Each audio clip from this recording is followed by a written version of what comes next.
नमस्कार, आपके साथ मैं रोहित कुमार। आप न्यूज फॉर नेशन पर। बिहार में 4 लोकसभा सीटों पर सुबह 7 बजे से चल रही वोटिंग खत्म हो गई है और फाइनल रिपोर्ट्स भी सामने आ गया है कि किस सीट पर कितनी परसेंटेज है वोटर्स की, यानी कितना टर्नआउट हुआ है और कौन जीत रहा है कौन हार रहा है। इस पर विस्तार से बात करेंगे। बिहार की 40 लोकसभा सीटों पर संवेदनशील माने जाने वाले 4 लोकसभा सीटें जमुई, औरंगाबाद, नवादा और गया सीट पर जो है वो चुनाव खत्म हो गए हैं और जनता ने जनादेश ईवीएम में बंद कर दिया है। 4 जून को चुनावी नतीजे आएंगे, लेकिन न्यूज फॉर नेशन की जो ग्राउंड रिपोर्ट है उस रिपोर्ट पर किस सीट पर कौन जीत रहा है, इस पर हम आज आपके लिए विस्तार से तमाम चीजें लेकर के आए हैं कि कहां पर मामला फंसा है और फंसा है तो किन चीजों से फंसा है। पिछली बार जीत कितने वोटों से हुई थी और इस बार जो जीत का अंतर होगा वो कितने वोट से होने जा रहे हैं। तमाम चीजों पर हम एक एक करके आपसे जो है इस पूरे वीडियो में आपको बताएंगे। हमारे जो संवाददाता, वहाँ के जो वरिष्ठ पत्रकार हैं, जो वहाँ के पॉलिटिशियंस हैं, जो क्षेत्र जो सामाजिक कार्यकर्ता हैं, जो राजनीति में इंटरेस्ट रखते हैं, उन तमाम लोगों से हम लगातार सुबह से ही लगातार फीडबैक्स ले रहे थे अलग अलग पॉकेट के हिसाब से। और वहाँ पर क्या क्या हुआ, मुश्किल कहाँ पर आई, कौन सी कमी रह गई, इन तमाम चीज़ों पर विस्तार से हम आपको इस पर वीडियो बताने जा रहे हैं। तो सबसे पहले चलिए शुरू करते हैं।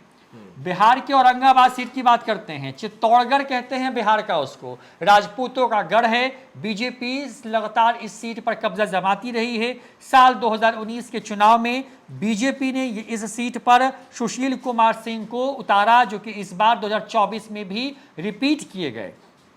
उनको पिछली बार 4,31,541 वोट जो है वो आए, जबकि उनके खिलाफ उपेंद्र प्रसाद चुनाव लड़ रहे थे। लेकिन इस बार की बात करें तो यहाँ पर जदयू से को छोड़ करके आरजेडी में आए अभय कुशवाहा, जो कि कुशवाहा जाति से आते हैं, उनको मौका दिया गया। वहाँ पर लगातार धुआंधार प्रचार हुआ। खुद प्रधानमंत्री मोदी गया आए तो औरंगाबाद के लिए भी उन्होंने प्रचार किया था। औरंगाबाद की बात करें तो वहाँ पर साल 2019 में जो वोटिंग परसेंटेज था वो 53.7% था, जबकि इस बार की बात करें तो यहाँ पर सिर्फ 50%, शाम 6 बजे तक का जो आंकड़ा है वो वोटिंग हुई है। इसको थोड़ा प्लस माइनस कर लीजिए तो कुछ 0.5% आप और जोड़ सकते हैं, क्योंकि बहुत गर्मी थी तो कुछ लोग संभवतः कतारबद्ध रहे हों किसी इलाके में, उनका टैली होना बाकी रह गया है। तो ये पिछले बार से करीब करीब 3.25% कम वोटिंग इस बार हुई है।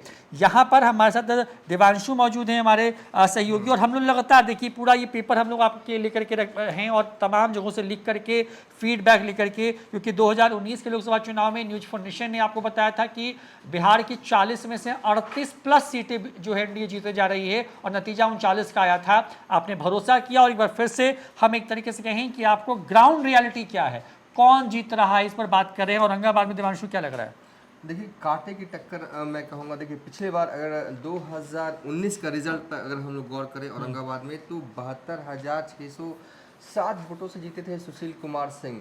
कद्दावर नेता है, 2009 से लगातार औरंगाबाद में रोहित जीतते नजर आ रहे हैं, जीतते रहे हैं। लेकिन आज जिस तरीके का सिनेरियो जो वहाँ पर देखने को मिला, सबसे बात परसेंटेज को यहाँ पर नोट करें, 2019 में 53.7% वोटिंग हुई थी और इस बार जो है वो 50% वोटिंग हुई है। ये जो कमा है 3.7, वो किसके लिए नुकसान पहुंचा रहा है और किसके लिए फायदा, और किसके वोटर जो है वो नहीं निकले घर पे, 3.7, ये बड़ा गौर करने वाला था। अगर मुझे यहाँ से पूछे तो लगातार हम औरंगाबाद में बुद्धिजीवी वर्गों से भी टच में थे, पत्रकारों से भी टच में थे, और जो भी फीडबैक मिला है हमारे रिपोर्टर्स और हमारे जो रिपोर्टर्स जो है जो वहाँ पे मौजूद थे औरंगाबाद में, और जो लाइन में लगे हुए लोग थे वो जो बता रहे थे, जो इशारा कर रहे थे, कहीं ना कहीं मुद्दे पर जो बात वो कर रहे थे, कहीं ना कहीं अगर मुझसे पूछिएगा कि निचोड़ यहाँ पे है, टफ फाइट है इस बार। अभय कुशवाहा जो एक तरह से कह सकते हैं कि भले ही वो न्यू कमर थे औरंगाबाद के लिए, लालू यादव ने भेजा, जेडीयू के पूर्व विधायक थे। अभय कुशवाहा को जिस तरीके से टिकट दिया गया, कांग्रेस चाहती थी कि ये सीट ही जो है वो उनके पास है, क्योंकि कांग्रेस चाहती थी कि निखिल कुमार के लिए जो है वो सीट जो है वो मतलब कि लालू प्रसाद यादव छोड़े। निखिल कुमार जो है वहाँ से सांसद भी रह चुके हैं और कांग्रेस के पुराने कद्दावर नेता जो है वो निखिल कुमार रहे हैं। चाह कर भी बिहार कांग्रेस जो है वो सीट जो है अपने खेमे में नहीं रख पाई। मलाल भी रहा। अखिलेश सिंह कई दफ़ा कहा, उन्होंने बयान भी दिया कि हम चाहते थे, लेकिन चलिए सियासत में कई बार ऐसा होता है। वो सीट आरजेडी को चली गई या ले ली गई, सबके सामने है। जबरन जो है वो पीला वाला लिफाफा दे दिया गया तो चली गई, और बिहार कांग्रेस जो है वो कहीं ना कहीं सरेंडर की भूमिका में बिहार में रही। तो औरंगाबाद से अभय कुशवाहा पर जो लालू यादव ने दांव खेला, शुरुआती दौर में लग रहा था कि लालू यादव ने ऐसा क्यों किया, कैसे जीत पाएंगे, क्योंकि पुराने नेता थे निखिल कुमार, उनको दरकिनार कर क्या जीत पाएंगे औरंगाबाद। लेकिन जो आज दिन भर सुबह से लेकर शाम तक जो वोटिंग पैटर्न हुआ है, देखिए उससे तो यही कहा सकता है कि सुशील कुमार सिंह जो है ना, उनके लिए क्लीन स्वीप तो नहीं रहा। वो कोई कमज़ोर उम्मीदवार नहीं साबित हुए हैं लालू यादव के लिए। अभय कुशवाहा टक्कर उन्होंने दिया है, और जिस दिन नतीजे आएंगे उस दिन ही पूर्ण रूप से क्लियर होगा। लेकिन मैं यहाँ से जो बात कर रहा हूँ कि बूथ मैनेजमेंट बहुत ज़रूरी हो जाता है रोहित, किसी भी चुनाव को जीतने के लिए। बूथ मैनेजमेंट में देखिए कहीं ना कहीं कुछ कमियां रहीं आरजेडी की तरफ से, नो डाउट। नए उम्मीदवार थे, और कहीं ना कहीं कांग्रेस के जो पुराने कार्यकर्ता जो थे उन्हें सपोर्ट नहीं किया, वो उस तरीके का सपोर्ट और दिल से सपोर्ट। जब आप बूथ मैनेजमेंट की बात आती है ना, कार्यकर्ता एक आम कार्यकर्ता वहाँ पर आपका काम करता है, कोई बड़ा कार्यकर्ता काम नहीं करता है, और वो ऐसा कार्यकर्ता होता है जो दिल से चाहता है पार्टी के लिए काम करना, तभी आपको एक तरह से ना बूथ मैनेजमेंट जो है वो सफल हो पाता है। नए गए कुशवाहा, अभय कुशवाहा वहाँ पर कोशिश की उन्होंने हालांकि, लेकिन जो उन्होंने कोशिश की वो मतलब मुझे लगता है कि वो कामयाब वो होते दिख रहे हैं। जीत पाते हैं या नहीं जीत पाते हैं यहाँ से थोड़ा कहना मुश्किल है, लेकिन कांटे की टक्कर, टफ फाइट जो है वो दे पाए। अगर औरंगाबाद में सुशील कुमार सिंह अगर ये सीट निकालते, देखिए लास्ट टाइम भी टक्कर जो है उन्हें तगड़ा मिला था, 72,000 वोट से ही तो जीते थे 2019 में। और उस वक्त आरजेडी का सिंबल भी नहीं था। हाँ, आरजेडी का इस बार तो आरजेडी का प्रत्याशी मैदान में, आरजेडी का सिंबल भी नहीं था। और अगर ये जीत गया भी ना, तो मार्जिन 72,000 से कम होने जा रहा। देखिए पिछले बार के चुनाव की खासियत ये थी ना कि एनडीए जीती नहीं थी। मैं हमेशा कई दफ़ा बोलता रहता हूँ कि रौंदा गया था, 2-3 जगह को छोड़ दिया जाए तो एकदम मार्जिन जीत का अंतर जो है ना वो बहुत हाई था, हाई डेफिनेशन विन वाली सिचुएशन थी। लेकिन इस बार मतलब कि मुझे लगता है औरंगाबाद अगर सुशील कुमार सिंह जीतते भी हैं तो 72,000 वोट से तो कम ही जीतेंगे। हो सकता है वो 30,000 हो, 40,000 हो, 50,000 हो, उससे कम जीतेंगे। और नो डाउट लालू प्रसाद यादव के लिए मतलब कि अभय कुशवाहा ने वो काम कर दिया। नए थे मतलब कि गए, और उन्होंने जितना वक्त भी मिला उन्हें तैयारी करने का, क्योंकि एक तो सांसद महोदय होते हैं, उन्हें पता होता है, वो तो ज़्यादातर ये सोच के मानते हैं कि अगली बार टिकट उन्हें पार्टी देगी तो वो अपना तैयारी वाली भूमिका में थे। लेकिन अभय कुशवाहा की तारीफ इस मायने में करनी चाहिए कि वक्त कम रहा, वो गए औरंगाबाद सुबह से लेकर। कुशवाहा वोटों में सेंधमारी कर पाए अभी कुशवाहा, लग रहा है ऐसा फिलहाल। नहीं, देखिए एक चीज़ और है, देखिए औरंगाबाद में ना देखिए खासकर देखिए 3 दफ़ा 2009, 2014, 2019 लगातार 3 टर्म ये सांसद हैं। जब भी कोई 3 टर्म सांसद है, चौथी टर्म के लिए वो खड़ा होता है ना, तो उसके खिलाफ कैंटीन कमेटी से बड़ी भयानक होती है। हाँ होती है। अब वो या तो वो सांसद बहुत एक्स्ट्रा ऑर्डिनरी है तभी वो जीत सकता है। पहली बात तो यहाँ पे यही हो जाती है, एंटी इनकम्बेंसी हो जाती है। सभी वर्गों को खुश करना बड़ा मुश्किल काम होता है, खासकर सांसद के लिए। नेतागिरी करना उतना आसान नहीं होता है, सांसदीय विधायकी बनना 1-2 बार तो बन गए, लेकिन कंटिन्यूस आपको जीत के प्रोसेस में विनिंग वाली सिचुएशन में रहना है ना। तो कुशवाहा तो इनसे नाराज तो था ही, इसलिए तो शायद देखिए लालू यादव को आप कुछ भी कह लीजिए, वो 10 सर्कुलर में रहते हैं, लेकिन जो उनके पास फीडबैक मिलता है ना उसको गजब धांसू, इसलिए तो कहे जाते हैं मतलब लालू यादव तो लालू यादव ही हैं। वो जानते थे कि वहाँ का कुशवाहा देख, और ये पूरा जो बेल्ट है ना औरंगाबाद, काराकाट, यहाँ पे कुशवाहा वोट बैंक जो है ना वो मतलब बड़ी संख्या में बड़ा चंक है।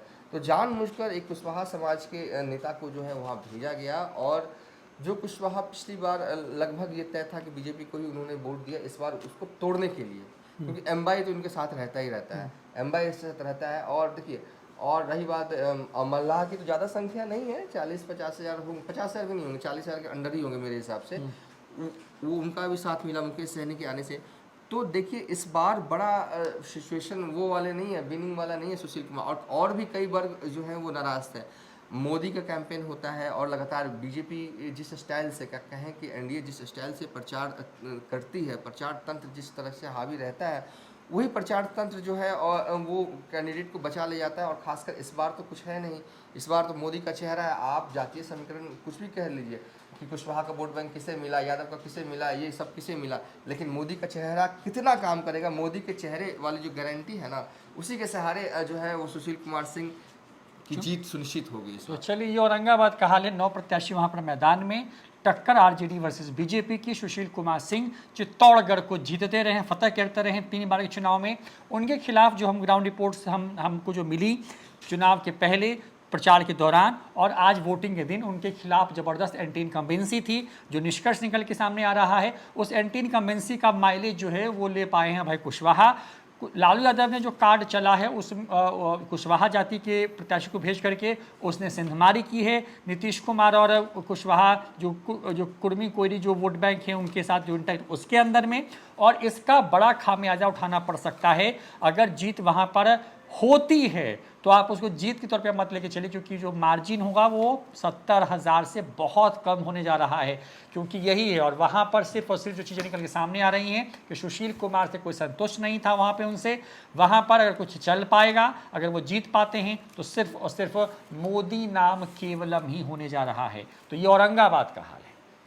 अब औरंगाबाद से आगे हम चलते हैं उनके सटे हुए इलाके में और गया की बात करते हैं। गया लोकसभा सीट बेहद खास है। भगवान विष्णु का विष्णुपद मंदिर है वहाँ पर। तो वहाँ पर बौद्ध धर्म के प्रमुख जो हैं, भगवान बुद्ध को ज्ञान वही मिला है बोध गया के अंदर में। तो बोध गया जो है और गया, ये बिहार के लिए आध्यात्मिक दृष्टिकोण से बड़ा महत्वपूर्ण जो है जिला है। और यहाँ पर इस बार किस्मत आजमा रहे हैं जीतन राम मांझी, और उनके खिलाफ चुनावी मैदान में जो हैं वो हैं कुमार सरबजीत। कुमार सरबजीत भी कोई छोटी शख्सियत नहीं है, बड़ा नाम है उस इलाके में जो है, क्योंकि रिजर्व सीट है। पिछली बार जब तेजस्वी यादव 17 महीने की बिहार की सरकार में थे तो कुमार सरबजीत वहाँ उनके कोटे से मंत्री थे।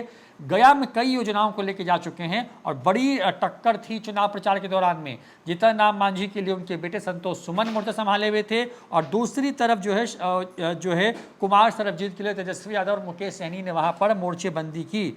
गया की बात करें तो वहाँ पर इस बार जो वोटिंग परसेंटेज है वो 52% का है, और पिछले बार से करीब करीब ये 6% कम है। यहाँ पर जीतन राम मांझी और कुमार सरबजीत यहाँ पर हैं। पिछला चुनाव जब यहाँ पर करें तो विजय मांझी यहाँ से जीते थे, 4,67,000 वोट उनको आए थे, और उनके जीतन राम मांझी को जो है 3,14,581 वोट आया था, और 1,52,426 मतों से जीते थे। देवांशु, गया की बात कर रहे हैं। गया में जीतन राम मांझी बनाम कुमार सरबजीत, तेजस्वी यादव की लगातार कई सभाएं, प्रधानमंत्री मोदी वहां पहुंचे लगातार सुबह से लेकर के अब तक की जो रिपोर्ट है, क्योंकि वोटिंग परसेंटेज जो है वहां पर करीब करीब 6% कम हुआ है, क्या लग रहा है? देखिए, जीतन राम मांझी की अगर बात करें, जीतन राम मांझी कई दफ़ा जो है वहाँ से लगातार चुनाव लड़ते रहे हैं, लेकिन उन्होंने जीत कभी दर्ज नहीं की। लेकिन इस बार अलग है। इस बार जीतन राम मांझी चुनाव लड़ रहे हैं तो इस बार उनके पास नाम है मोदी नाम का, क्योंकि वो एनडीए का हिस्सा है। देखिए, 2014 में जेडीयू के टिकट पर चुनाव लड़े थे, 2019 में वो महागठबंधन का हिस्सा थे, तो और लेकिन 2024 में हम पार्टी, जो उनकी पार्टी है, वो एनडीए का हिस्सा है। तो एज तो है। देखिए, जो भी एनडीए के कैंडिडेट हैं उनके पास एक प्लस पॉइंट तो है, इसे कोई इनकार नहीं कर सकता, चाहे वो सीट कोई भी हो, कि मोदी नाम, ठीक है, मोदी का करिश्मा, मोदी का काम। क्योंकि पीएम मोदी ने जिस तरीके से जो है अपनी बातों को, अपनी योजनाओं को घर घर पहुंचाया, और वो कुछ दे भी रहे हैं, जिन योजनाओं का लाभ गरीबों को मिल रहा है, वो मैसेज वहां तक पहुंचाने में पीएम मोदी जो हैं वो कामयाब हुए हैं। अब रही बात कौन जीतेगा गया, बड़ा सस्पेंस वाला सवाल है। कि सरबजीत को भी देख लीजिए, इस सीट पे खासियत ये है ना, जीते कोई भी। देखिए, इस बार 4 सीटों पे चुनाव हुए लोकसभा के, चारों में सिर्फ औरंगाबाद को अगर छोड़ दे, तीनों, चाहे नवादा हो, चाहे जमुई हो, चाहे गया हो, कोई भी जीते, लेकिन जीत कर संसद जो जाएगा ना, वो पहली बार जाएगा, फर्स्ट कमर जाएगा। अगर जीतन राम मांझी भी यहाँ जीतते हैं तो पहली बार जाएंगे, और कुमार सरबजीत अगर चुनाव जीतते हैं तो वो भी पहली बार जाएंगे। और सबसे बड़ी खासियत बात है कि और भी अगर चरण के चुनाव होने हैं, लेकिन इस चरण की खासियत यह है, पहले चरण की, कि देखिए, एक तो पहला चरण है, वो तो अपने आप में एक एक्साइटमेंट होता है सबों के लिए, और सबसे बड़ी खासियत है कि 5 परिवारों की साख जो है ना वो दाव पर है इसमें। कैसे? जीतन राम मांझी के परिवार की, कुमार सरबजीत, देखिए उनके पिताजी लंबे वक्त से सियासत करते आ रहे हैं, तो उनका भी जो है वो दाव पे लगा हुआ। नवादा विवेक ठाकुर, सीपी ठाकुर के बेटे हैं, उनकी साख पर भी दाव लगा हुआ। विनोद यादव, जो कि राज बल्लभ यादव, तेजस्वी यादव जब मंच पर जाते हैं नवादा में तो खूब हल्ला बोलते हैं बिना नाम लिए हुए, साख पर जो है वो लगा हुआ। और सबसे बड़े चिराग पासवान, कि साख लग जो है वो यहाँ पे लगा हुआ है अरुण भारती को लेकर। तो ये सब है परिवार, 5 कुल परिवार है जिनके साथ जो है वो दाव पे लगे। अब हम आते हैं गया पे। गया में क्या हुआ सुबह से लेकर, देखिए सुबह गांव ग्रामीण इलाकों में, शहरी इलाकों में है ना रुक रुक कर दिन भर वोटिंग होती रहती है, लेकिन ग्रामीण इलाकों में सुबह उठते हैं लोग और वोट देते हैं, उसके बाद कुछ बच गया काम वाम करके तो वो शाम में ही वोट देते हैं, दिन भर वो वोटिंग कम रहती है। जैसा कि आप बता रहे हैं, फिर से हम उसको रिपीट कर देते हैं कि गया में वोटिंग आखिर हुआ क्या। देखिए वोटिंग फीसदी बहुत ही महत्वपूर्ण हो जाता है कहीं के लिए भी। देखिए पिछली बार 58.1 वोटिंग फीसदी, इस बार 52। ये जो कमा है ना 6.1, हाँ जिसे आप 6%, ये किसका वोटर से जो है वो कमा है, किसका वोटर से जो है वो घर से नहीं निकला।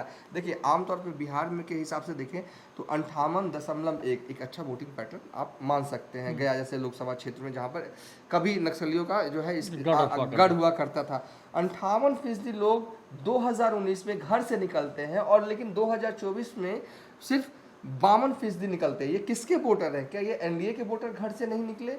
क्या महागठबंधन के वोटर घर से नहीं निकले? देखिए अगर वोटिंग ज़्यादा होती है कहीं किसी भी जगह तो कहा जाता है कि मौजूदा जो सांसद है उसके उनके खिलाफ रोष है। अगर वोटिंग कम होता है तो लोगों ने इंटरेस्ट नहीं दिखाया, लोगों का इस चुनाव से मन नहीं है। लेकिन यहाँ पर उल्टा हो गया, वोटिंग कम हुआ तो किसके प्रति नाराजगी है? क्या सांसद के प्रति? सांसद तो चेंज हो गए, नए दोनों कैंडिडेट नहीं चेंज है। देखिए जीतन राम मांझी का ये इलाका है तो कुमार सर्वजीत का भी इलाका है, इसमें है गया लोकसभा क्षेत्र में। ये भी खासियत है कि दोनों ही स्थानीय हैं, दोनों ही जो कैंडिडेट हैं वो लंबे वक्त से सियासत करते आ रहे हैं। उम्र में जीतन राम मांझी बड़े हैं तो उनका साल भर ज़्यादा होगा सियासत में, कुमार सर्वजीत का कम है तो वो कम होगा। लेकिन फाइट देने की कोशिश जो है वो की गई है कुमार सर्वजीत की तरफ से। मुझे यहाँ लग रहा है जो उनकी तरफ से जो प्रचार करने का तरीका था, हालांकि जीतन राम मांझी ने भी खूब मेहनत की है, और गया पीएम मोदी भी आए थे और उनके बेटे संतोष मांझी घर घर जाकर उन्होंने प्रचार किया था। और देखिए अगर गया में प्रचार किस तरीके से कर रहे हैं जीतन राम मांझी, गया में प्रचार जीतन राम मांझी का अब तक का जो पैटर्न रहा प्रचार करने का, तो उन्होंने ये नहीं कहा कि आप मुझे चुनाव जितवा दीजिए, आपको मैं ये काम कर दूंगा। वो बस एक ही बात उन्होंने प्रचार के दौरान कहा, आप यहाँ से सांसद नहीं, आप यहाँ से केंद्रीय मंत्री चुनने जा रहे हैं। सीधा संवाद था लोगों से जहाँ भी जा रहे थे, बड़ी लकीर खींचने की कोशिश की, बड़ी लकीर करने की कोशिश की कि सांसद मत चुनिए ना, आप सीधे केंद्रीय मंत्री चुनिए। केंद्रीय मंत्री रहेगा इलाके का तो और भी काम होगा, सांसद तो काम करवाता ही है, सांसद में आपकी आवाज़ तो उठाता ही है। केंद्रीय मंत्री यहाँ से बनेगा तो गांव घर का काम जो है और तेज़ी से होगा। सीधे जो है वो ये स्ट्रैटेजी जो है वो जीतन राम मांझी की तरफ से अपनाएंगे।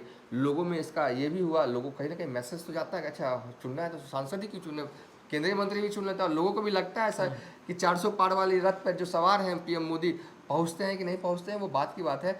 लेकिन आम जन ये मान के चल रहे हैं कि देखिए तिवारा जो है वो सत्ता में पीएम मोदी ही आने वाले हैं, ये एक है। भले ही राहुल गांधी यूपी में प्रेस कॉन्फ्रेंस करते हैं और कहते हैं कि बीजेपी वाले 150 सीटों पर सिमट जाएगी, अंडर करेंट चल रहा है, अंडर करेंट। खैर हो सकता है राहुल गांधी को दिख रहा होगा अंडर करेंट। बिहार के गया लोकसभा क्षेत्र में एज है जीतन राम मांझी के पास। पहला जो स्ट्रैटेजी उन्होंने अपनाई प्रचार के दौरान कि आप यहाँ से सांसद नहीं, आप यहाँ से मंत्री चुन रहे हैं, केंद्रीय मंत्री चुन रहे हैं। और दूसरी बात है कि और लगातार देखिए अगर अब तक का प्रचार कर देखिएगा, अगर 4 लोकसभा क्षेत्र की बात करें, गया, जमुई, नवादा, औरंगाबाद, सबसे ज़्यादा अगर तेजस्वी यादव का दौरा कहीं लगा तो है गया में। बैक टू बैक 3-4 दिन लगातार जो है वो गया। पहली दफ़ा जब लगा उसके नेक्स्ट डे भी गया तो हम लोगों को लगा कि ये गया ही जा रहे हैं, मतलब कि लगातार 3-4 दिन तेजस्वी यादव ने कोशिश की कि टफ फाइट दें जीतन राम मांझी, क्योंकि वो भी जानते हैं कि अगर बड़े नेताओं को हरा दिया जाए ना तो उसकी बात ही कुछ और होती है। तो तेजस्वी यादव ने अपने तरफ से हर वो स्ट्रैटेजी अपनाई कुमार सर्वजीत के लिए जहाँ से वो विन वाली सिचुएशन में आ सके। खुद प्रचार किया, खुद वायदे किए, खुद जो भी वायदे हो सकते थे तेजस्वी यादव ने किए। लेकिन गया में अब भी मुझे लगता है एज तो है जीतन राम मांझी को कि वो यहाँ से जीत सकते हैं। मार्जिन कम होगा, हाँ मार्जिन कम होगा। पिछले वाला मार्जिन 1.5 लाख तो नहीं होने जा रहा है, 1.5 लाख तो नहीं होने जा रहा है। ये सीट जो है ना सीट ऑफ एक्सचेंज के तहत हम पार्टी को दिया गया था। इससे पहले ये हरी मांझी यहाँ से सांसद हुआ करते थे, विजय मांझी, हाँ सॉरी विजय मांझी, जेडीयू के विजय मांझी सांसद हुआ करते थे। तो जो सीट शिवहर वाली बीजेपी ने दी और फिर एक सीट इधर ली, इस सीट ऑफ एक्सचेंज के तहत ये हम पार्टी को ये दिया गया। एक ही सीट पे चुनाव लड़ रही है हम पार्टी यहाँ अगर यहाँ से जीतती है तो उनके लिए बड़ा अच्छा होगा। लेकिन अगर जीतन राम मांझी हारते हैं तो उनके लिए भी बड़ा सेटबैक जो है होगा।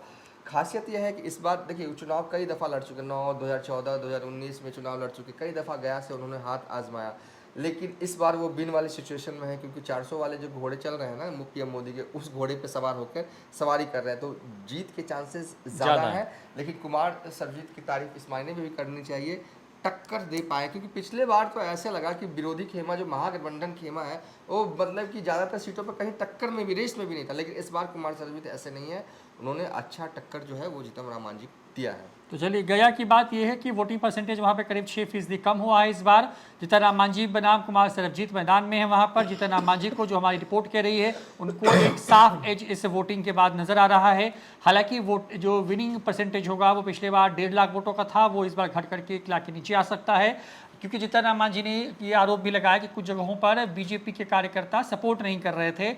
जो बूथ मैनेजमेंट की बात थी उसमें कहीं ना कहीं कुछ कमियां दिखी हैं, और वो कई सीटों पर दिखी हैं बिहार की, उस पर विस्तार से कभी दूसरी वीडियो में बात करेंगे। लेकिन ये स्थिति हुई है शहरी इलाके में, क्योंकि बीजेपी का गढ़ है, लिहाजा वहाँ पर जो बड़ी मार्जिन होगी, जो गया शहरी सीट है वहाँ की जो मार्जिन होगी, क्योंकि मखदूमपुर खुद जीतन राम मांझी का इलाका है, वहाँ से उनकी पार्टी के 2 विधायक जीत करके आते हैं, तो उन तीनों इलाकों को अगर जोड़ दें तो वहाँ पर जो मार्जिन होगी वही मार्जिन जो है जीतन राम मांझी की होने जा रही है। कुमार सर्वजीत बोधगया से विधायक हैं, उस इलाके में उनकी चलती है, और ग्रामीण इलाकों में उनको वोट ठीक ठाक पड़े हैं। मुसलमान वोटरों के अंदर वहाँ पे भी कोई एग्रेशन वैसा जो दिखता है वो नहीं दिखा, कोई लंबी कतार हमें नहीं दिखी कहीं पे। हमारे रिपोर्टर्स लगातार घूमते रहे तमाम इलाकों में, लेकिन यही स्थिति है कि जीतन राम मांझी को गया जो है इस बार जो है सांसद बनाने के मूड में आ गया है। हालांकि फाइट बहुत तगड़ी है वहाँ पर, और वहाँ पे जीत का जो मार्जिन है वो भी बहुत बड़ा नहीं हो रहा है।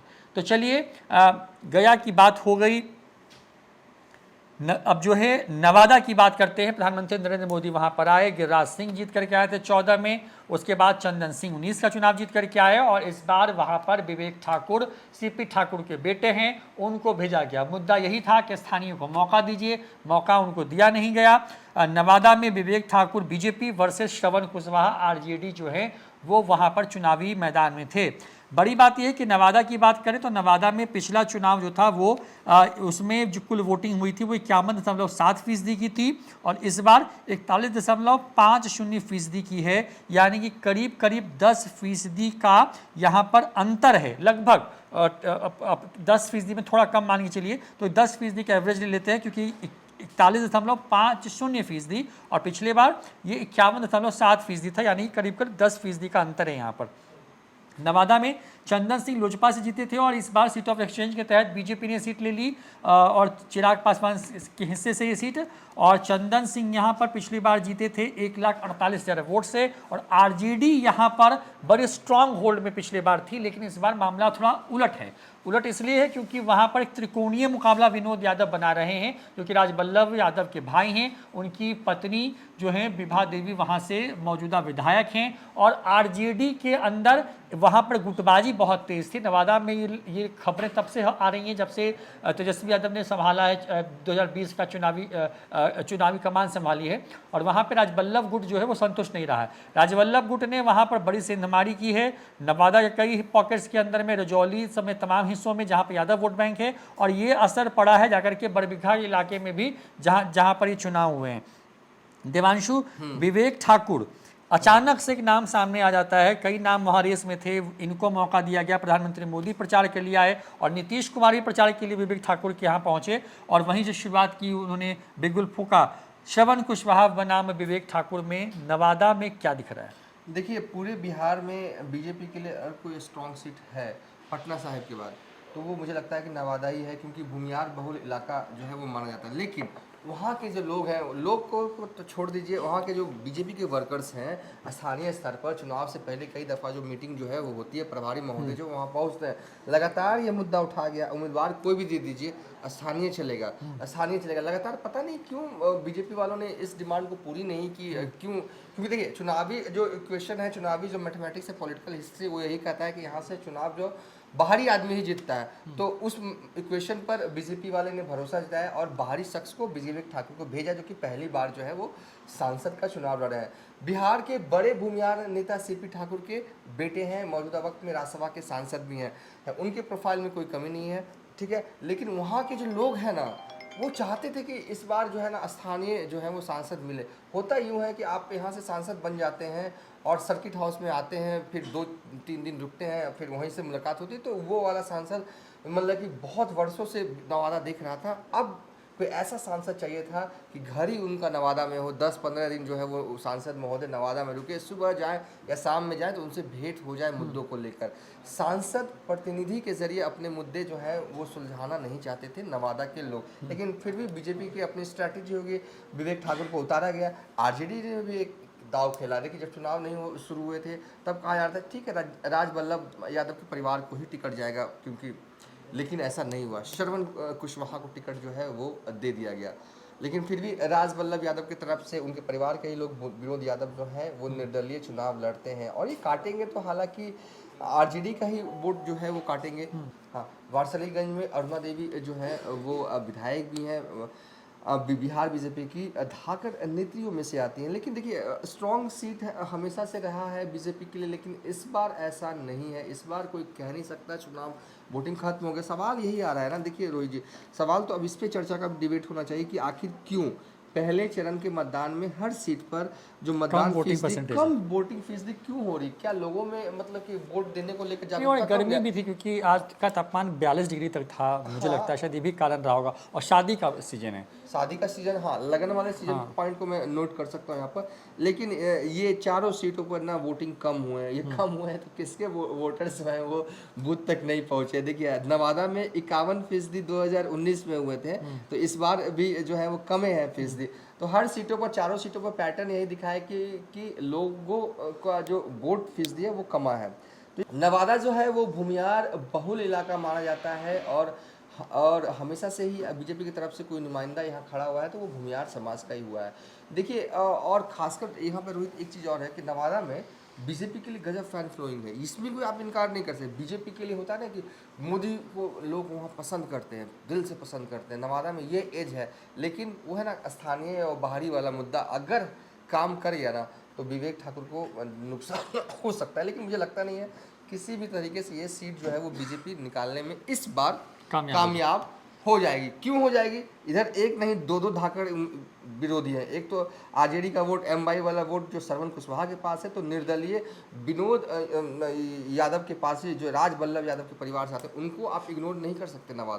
नवादा में उनका वर्चस्व जो है वो कई सालों से देखने को मिला है।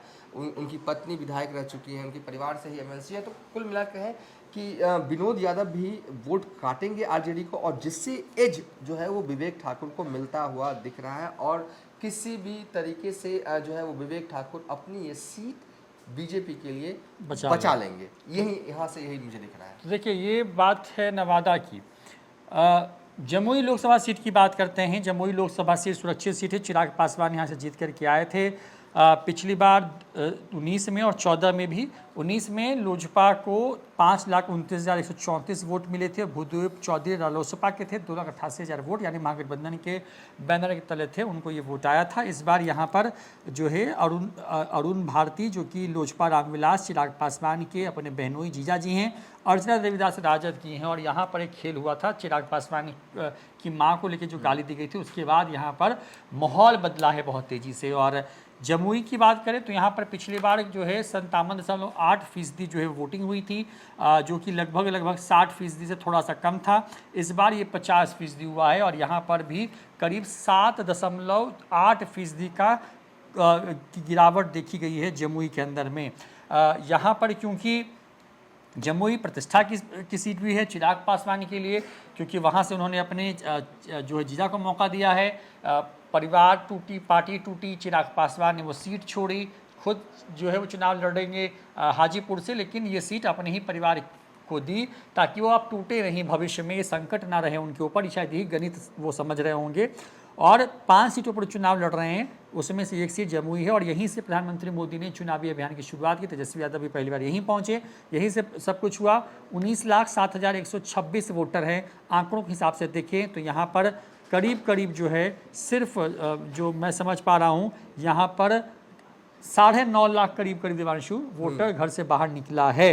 और पिछले बार अगर इन दोनों के वोटों को जोड़ते हैं तो ये आंकड़ा 7 लाख के आसपास का पड़ता है। तो कौन यहाँ पर लीड में है, क्योंकि लड़ाई दो के बीच में थी, आरजेडी बनाम लोजपा रामविलास के बीच में। क्या लग रहा है जब देखिए, जब से चुनावी प्रचार शुरू हुआ, चिराग पासवान ऐसा लग रहा था, ऐसा लगा कि वो बस एक ही सीट पर प्रचार कर रहे हैं और हर दिन जो है अपने जीजा जी के लिए वो चुनाव प्रचार करने के लिए जाते थे। लेकिन जिस तरीके से आखिरी मोमेंट में वो गालीकांड, चिराग गालीकांड जो हुआ, उससे कहीं ना कहीं चीज़ें बदली। लेकिन चिराग पासवान के लिए मुश्किल जो हमारे पास जो सूचना मिल रही है कि बूथ मैनेजमेंट में चिराग पासवान की पार्टी पूरी तरीके से, लगभग आप कह सकते हैं पूरी तरीके से, क्या कहें कि बहुत फेल साबित हुई है। कई जगहों पर जो हमारे रिपोर्टर्स आए कि उनके बूथ मैनेजमेंट में कहीं ना कहीं फेल, उनके लोग ही नहीं थे बूथ पे और लोग जा रहे हैं और उनको हाँ, पर्ची नहीं मिल रही है। नहीं मिल रही है। ये सब जो इशू है ना, इसको चिराग पासवान ने सॉर्ट आउट नहीं किया। देखिए, अब चलते थोड़ा पीछे। चिराग रामविलास पासवान जब जिंदा थे, पहली दफ़ा चिराग पासवान चुनाव लड़ रहे थे, तो मतलब कि हर चुनावी रैलियों में रामविलास पासवान ने कहा था कि आप मेरे बेटे को जिताइए, अगर आप जिताइएगा सिर्फ मेरा बेटा सांसद नहीं बनेगा, मैं भी सांसद यहीं से बनूंगा और मैं दोनों, बाप और बेटा दोनों मिलकर यहाँ पे विकास करेंगे। ठीक है, 2019 में भी वो चुनाव लड़ते जीतते हैं। इस बार चिराग पासवान इसी मॉडल को अपना रहे हैं कि जीजा जी ही सांसद नहीं बनेंगे, मैं ही बनूंगा। मेरा भी इमोशनल कनेक्शन जो है वो जमुई के साथ है, मैं हर वक्त उनके साथ रहूँगा। जब भी कोई इश्यूज होंगे लोगों को, मैं सॉर्ट आउट करने की कोशिश करूँगा।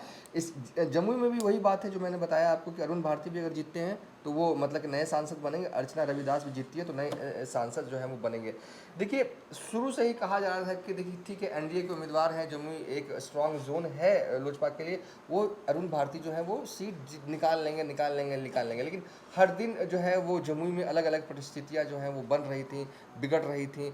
कहीं ना कहीं सियासी जंग जो है वो जमुई में रोचक जो है वो हो चला था। और अभी मुझे यहाँ से लग रहा है फंसता हुआ सीट दिख रहा है। रामविलास पासवान की बेटी चिराग पासवान कहीं ना कहीं अपने जीजा के सीट बचाने में मुझे लग रहा है कि बड़ी मुश्किल में है। अगर बच जाए तो बड़ी किस्मत वाली बात होगी, लेकिन यहाँ से बचना, और तारीफ करनी होगी अर्चना रविदास की, जो कि मुकेश यादव के पत्नी है।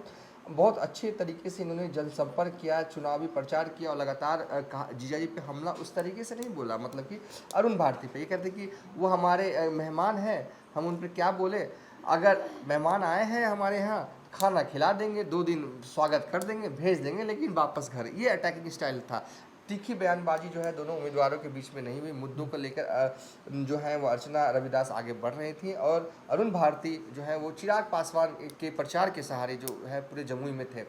प्रचार अच्छा हुआ, उसमें कोई दिक्कत नहीं है, लेकिन कहीं ना कहीं बूथ मैनेजमेंट करने से जो है ना वो कहीं ना कहीं चूक हुई है हल्की सी चिराग पासवान से। अगर जीत जाए तो किस्मत वाली बात है, लेकिन फंसता हुआ ये सीट मुझे जमुई यहाँ से दिख रहा है। देखिए, जमुई फंसती हुई नज़र आ रही है फिलहाल के हिसाब से। यहाँ पर बड़ी टक्कर है।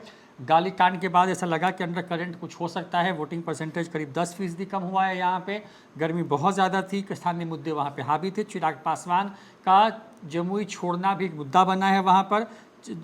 बड़ी बात है कि तेजस्वी यादव भी यहाँ पर लगातार कैंप करते रहे, यहाँ से एग्रेसिव प्रचार करते नजर आए। और जो फिलहाल रिपोर्ट्स निकल के सामने आ रही हैं कि बूथ मैनेज करने में थोड़ी मुश्किल हुई है लोजपा रामविलास की तरफ से, और यहाँ पर इस वजह से थोड़ी सी मुश्किल हो सकती है। एक रिपोर्ट और इसमें हम ऐड ऑन कर देते हैं कि जो जमुई शहरी सीट है, अगर इस सीट पर चिराग पासवान की लोजपा रामविलास के प्रत्याशी अरुण भारती को 50,000 वोट करीब करीब अगर उसकी लीड होती है, शहरी इलाका है, बीजेपी और एनडीए का गढ़ माना जाता है ये पूरा हिस्सा इलाका, अगर यहाँ पर उनको ये एज मिलता है तो वहाँ पर वो किसी तरीके से जीत जाएंगे। लेकिन अगर ऐसा नहीं होता है तो मुश्किल हो सकती है। हालांकि पिछले बार की जीत बड़ी जीत थी, यहाँ पर करीब करीब 3.25 लाख वोटों से चिराग पासवान जीते थे। जीजा जी कितने वोटों से जीतेंगे इस पर भी सबकी नज़रें होंगी। 4 जून को जब चुनावी नतीजे आएंगे तो आपको समझ में आएगा। हालांकि हमने हमारे रिपोर्टर्स, वहाँ के स्थानीय लोग, वहाँ के पत्रकार और वहाँ के जो पॉलिटिशियंस हैं, उन तमाम अलग अलग पार्टियों के लोगों से बातचीत के आधार पर हम आपके लिए पूरा विश्लेषण लेकर के आए। 4 सीटें बिहार के अंदर में, और इन 4 सीटों की बात करें तो फिलहाल लग यही रहा है कि मुकाबला बेहद कड़ा है। औरंगाबाद से लेकर के जमुई तक में, नवादा से लेकर के गया तक में, और यहाँ पर मामला कांटे के टक्कर का है, 19-20 वाली स्थिति है। कोई जीतता है तो मार्जिन बहुत कम होगा। फिलहाल इस वीडियो में इतना ही। दिखते ही न्यूज़ फॉर नेशन। नमस्कार।